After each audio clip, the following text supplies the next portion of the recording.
Perjalanan hidupku tidaklah sehebat artis-artis. Cerita hidupku ringkas, seperti insan lain sehingga aku kenal penyakit itu. Semuanya berpunca dari kebiasaanku sibuk dengan tugas-tugas sampai larut malam. Painkiller lah sahabat karibku. Mana taknya, pening sikit painkiller, lesu sikit painkiller. Siapa sangka kesannya ku tanggung hari ini.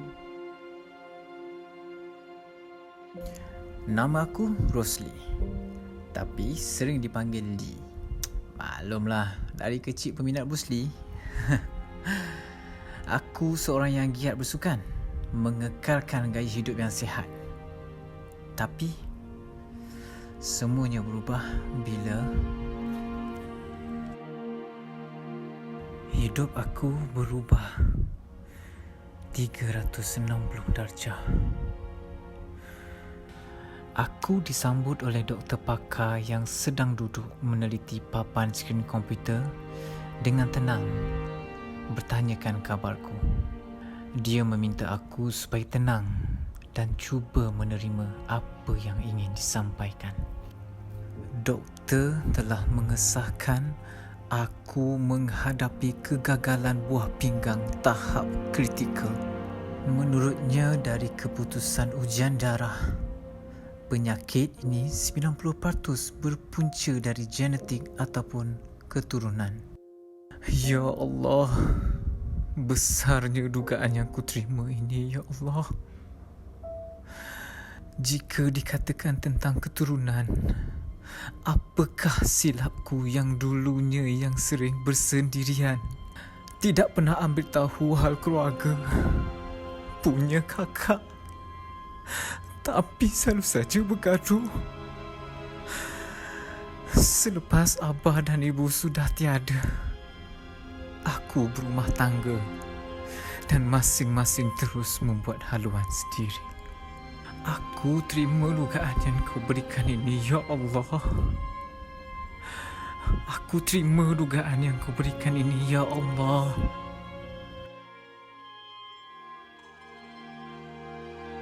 Ini kisahku sebagai doktor pakar. Hari ini saja hampir 200 pesakit. Sedang ku melihat senarai yang bakal aku temui sebentar lagi, aku terpandang nama pesakit yang tertera di buku itu. Aku ingat nama itu. Seringkali masuk ke wad kerana tekanan darah tinggi yang tidak terkawal. Muncul seorang lelaki lingkungan awal 50-an berseluar jin masuk. Badan sedang-sedang saja, namun dia nampak tenang. Aku pula di sebalik meja rundingan agak risau dengan bacaan tekanan darahnya. Ternyata ingat lagi pakcik ini padaku yang dulu pernah merawat kes yang sama juga, iaitu tekanan darah tinggi yang tidak stabil. Aku menunjukkan catatan tekanan darah tinggi kepadanya, tetapi dia hairan dan menidakkan atas keputusan tekanan darah tinggi itu. Aku terkedu mendengar jawapan darinya. Itu dah biasa, kalau dekat rumah kadang cecah 230, 240. Ini pasti ada yang tak kena. Aku mula memasang soalan perangkap yang bakal menjerat jawapan pesakit ini. Ada 5 jenis ubat darah tinggi. Pakcik makan? Dengan lantas dia menjawab, makan. Dan apabila aku menyuruh dia menyebut nama ubat tersebut, kelihatan mukanya berubah segan silu. Aku dah agak dah, dia pasti tak makan. Akhirnya dia mengaku dia menepikan ubat hospital atas sebab yang bakal membuatkanku marah. Di dalam ruang yang kian usang, segala kebahagiaan yang mulai hilang. Aku menyendiri, mula menjauhi. Dari semua yang aku kasihi, ku pendam sakit ini seorang diri. Kerap kali bertanya pada diri, kenapa aku diuji sebegini? Aku cuba lari jauh dari masalah ini. Tanpa aku sedari, aku telah sakiti insan yang aku sayangi. Aku mendengar penerangan rawatan buah pinggang seperti transplant, CAPD atau cuci air dan HD, iaitu cuci darah. Aku tidak mau transplant ketika itu. Malu untuk aku meminta-minta. Dan prinsip aku, biarlah aku seorang sahaja yang tahu derita ini. Aku memilih CAPD memandangkan aku amat takut pada jarum. Maka, bermulalah kehidupan dari CAPD ku. Merenung semula kejadian selama ini, rupanya banyak yang telah aku lalui dan percayalah, aku bangga dengan diriku. Aku percaya bahawa dengan disiplin yang baik, terutama dalam pengawalan apa yang diambil ketika makan dan minum, taat pada ubatan dan nasihat doktor pakar, aku boleh terus mencipta memori di dunia ini. Selagi aku masih diberi nafas oleh-Mu Tuhan, akan aku pastikan setiap saat dan waktu aku penuhi dengan sesuatu yang bermakna dan tidak sia-sia. Tiada lagi painkillerku. Selamat tinggal.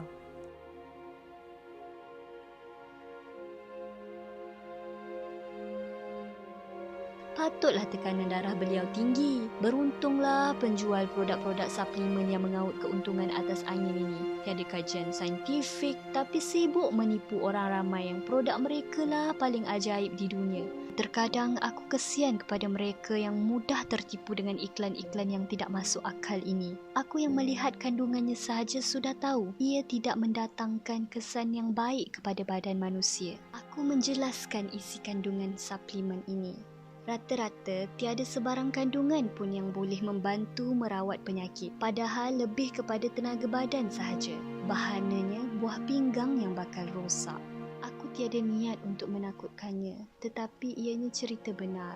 Rata-rata mereka yang mengambil suplemen ini nak cepat kurus, nak kelihatan cantik, yakin boleh sembuh semua jenis penyakit. Sedangkan ada cara yang betul jika info-info kesihatan ini mereka ambil tahu daripada terpedaya dengan helah penjual yang tidak bertanggungjawab ini. Pakcik mengambil semula suplemen di meja dan membuangkannya di tong sampah dan melangkah keluar dari bilikku dengan penuh azam untuk berubah. Aku harap beliau akan jujur pada dirinya sendiri untuk mengelak rawatan dialisis dengan menjaga dirinya dengan cara yang betul.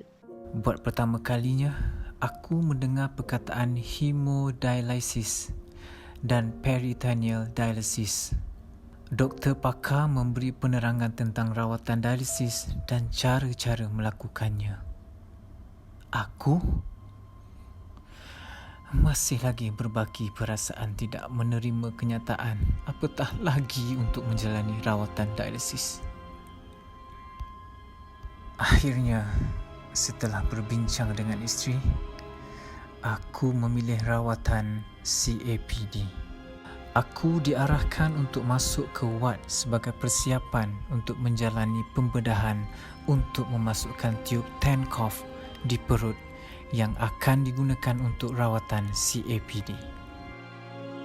Jadilah wira kepada anak-anak kita. Kuatlah, tabahlah, usahalah, kerana daripada penderitaan lahirlah jiwa-jiwa yang hebat. Apa yang menyakiti, ia akan kembali memberkati. Kata-kata dari isteriku yang aku pasak dalam diri sebagai pemangkin semangat. Terlalu asyik termenung, panggilan dari doktor pakar masuk di telefon bimbitku. Doktor mengingatkan temu janjiku. Ada berita penting yang bakal doktor sampaikan. Apa lagi ni? Semoga berita ini tidak mematahkan semangatku lagi. Tiba-tiba, pintu bilik doktor dibuka. Ya Allah, kutoleh ke belakang. Kakak aku datang. Kak Liza. Sekian lama kami tidak bertegur. Kakakku datang ketemu duga terakhirku. Doktor memberitahu yang kakakku dengan rela hati ingin mendermakan buah pinggangnya demi diriku. Dan ini peluang kedua aku kembali menjalani hidup seperti orang normal. Aku terdiam terpaku. Ternyata di hari pertama aku disahkan menghidapi sakit buah pinggang, isteriku telah menelefon Kak Liza dan menceritakan semua hal ini. Di waktu aku sibuk dengan rawatan selama ini, Kak Liza dalam diam risaukan keadaan aku dan isteriku sering bertemu Kak Liza untuk perkembangan selanjutnya. Tiada apa yang aku pinta. Hidup tidak seperti yang ku impikan. Siapa sangka kakakku sendiri ikhlas memberikan peluang kedua ini. Semoga ianya menjadi contoh. Semakin ramai yang terbuka hati dan sudi tampil mengikut jejak langkah seperti Kak Liza. Kak, kau ibarat malaikat tidak bersayap. Terima kasih untuk segalanya, Kak.